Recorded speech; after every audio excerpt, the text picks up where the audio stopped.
안녕하세요. 대단히 반갑습니다.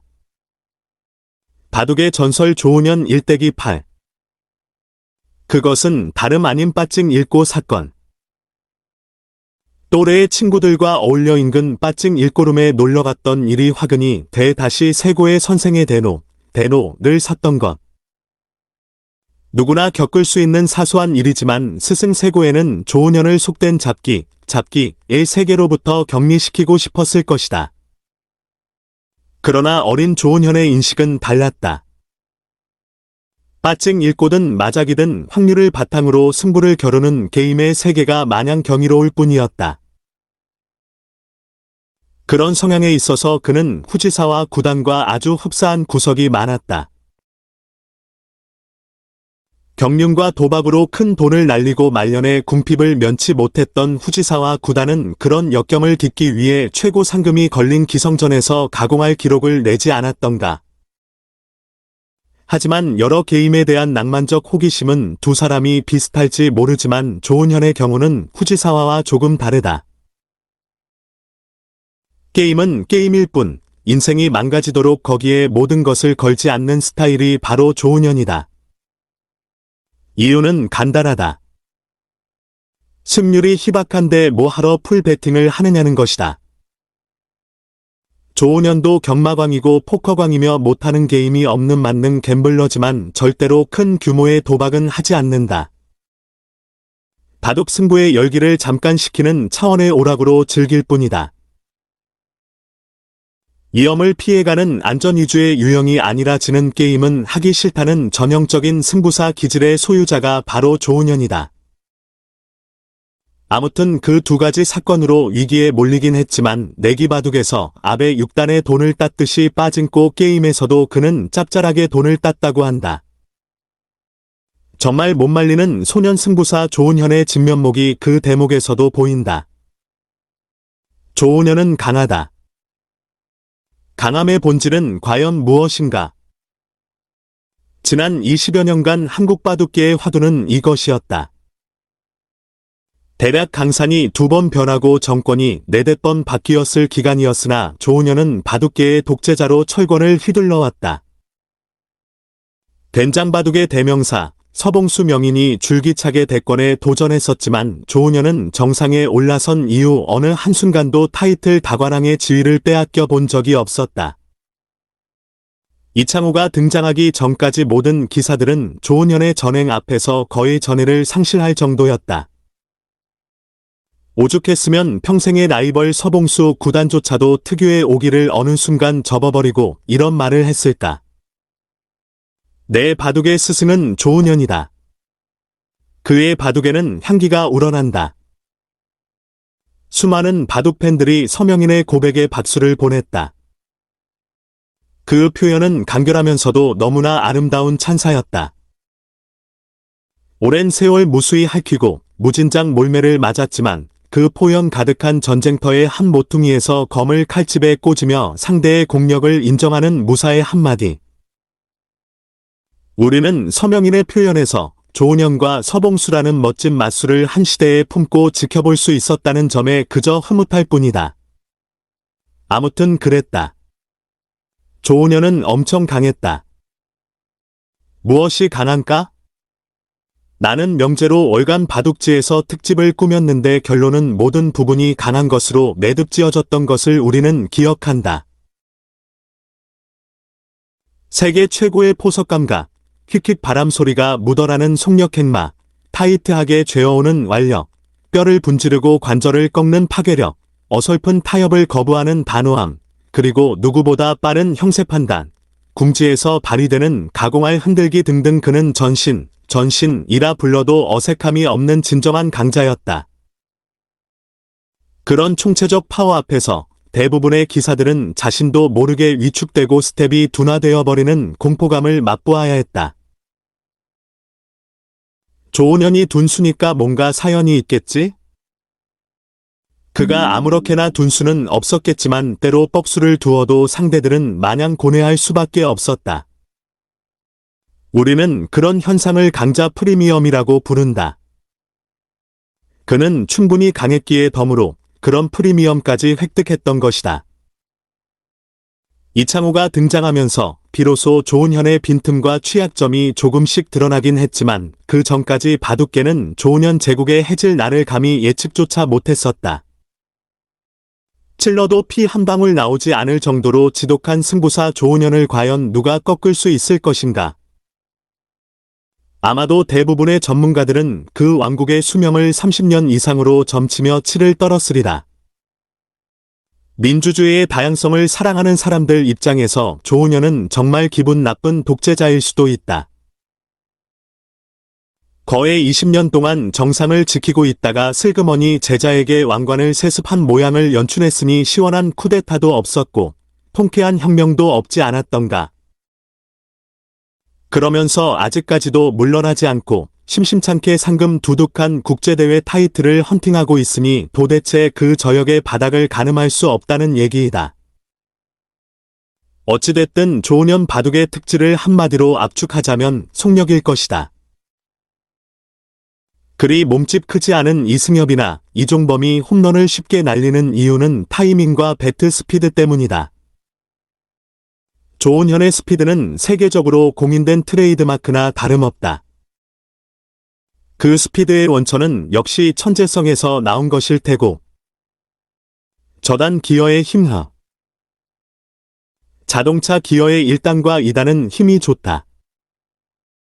톱니바퀴가 굵어서 회전수는 적지만 대신 바퀴를 끌어올리는 파워가 힘찬 것이다. 일본 기원에 입단한 이후 초단과 2단 시절 조은현은 마치 자동차 저단 기어처럼 강력한 드라이브로 파죽지세의 정과를 올리기 시작했다.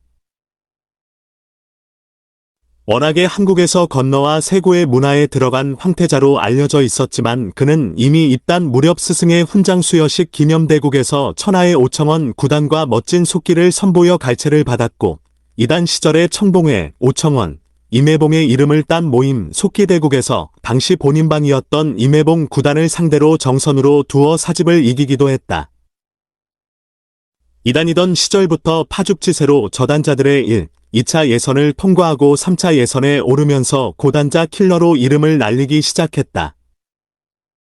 당시 최고의 기전이었던 명인전과 본인방전에서 파천왕, 파천황의 8연승 기록을 남기며 정상권의 궤도에 진입한 것이다. 물론 결승에서 야마베, 삼부준낭, 구단 같은 정상급의 실력자에게 가로막혀 본선 멤버가 되진 못했으나 모든 매스컴들이 경이적인 시선으로 조은현을 조명하며 꼬마 명인 미완의 덱이라는 표현을 아끼지 않았었다. 그 무렵은 지쿠린, 금쭉림 시대라에서 김인, 오오다케, 임해봉 등 삼국을 대표하는 기사들이 절정기를 구가하고 있을 때였다.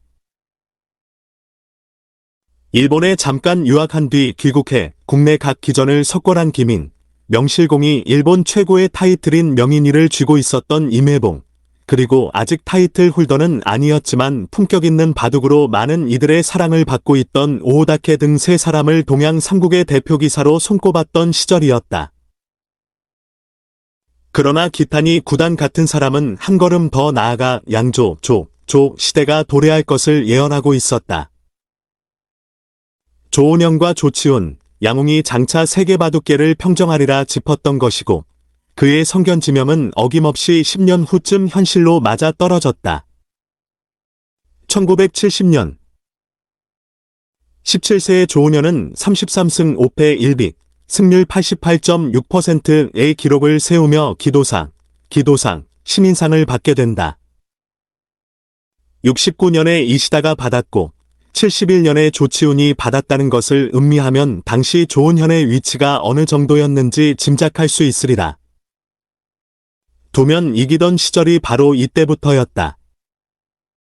한편 서울의 가족들은 승승장구하는 훈현의 활약을 먼발치로 지켜보며 소리 없는 성원을 보내고 있었다.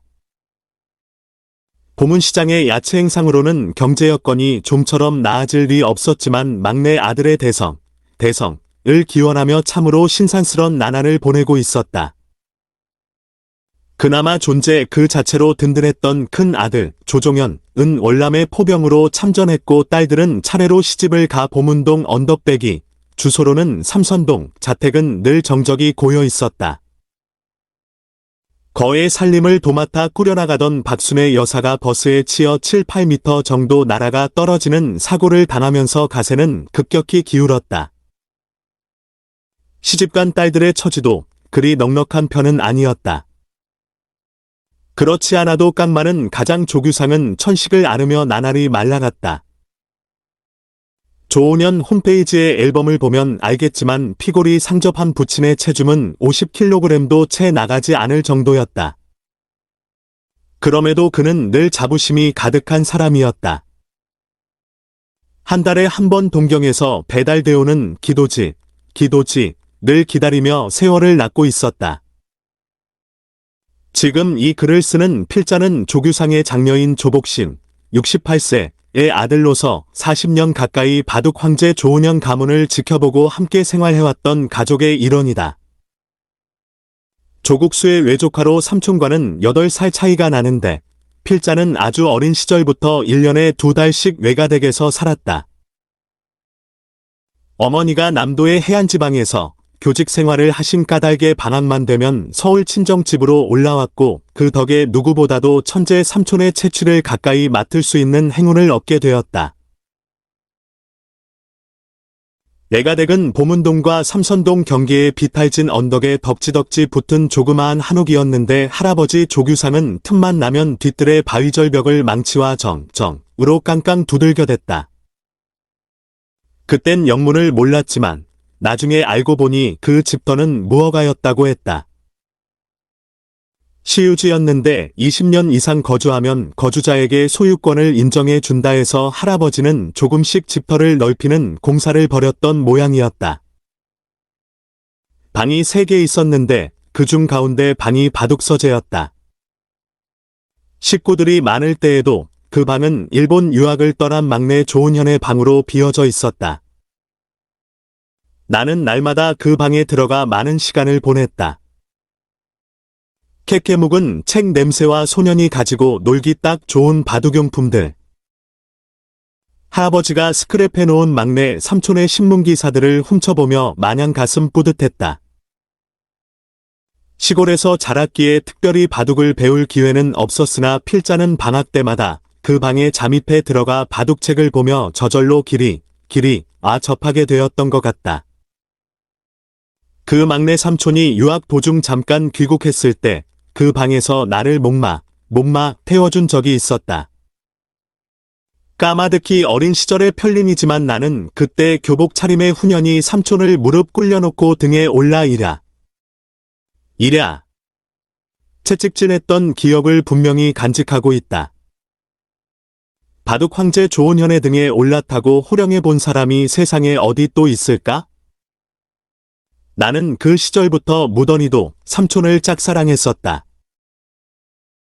바둑이 뭔지는 몰라도 기막히게 두뇌가 좋아 어른들하고 맞짱 떠서 마구 이겨버리는 삼촌이 내게는 삼국지의 조자룡보다도 멋있는 우상이여 영웅이었던 것이다.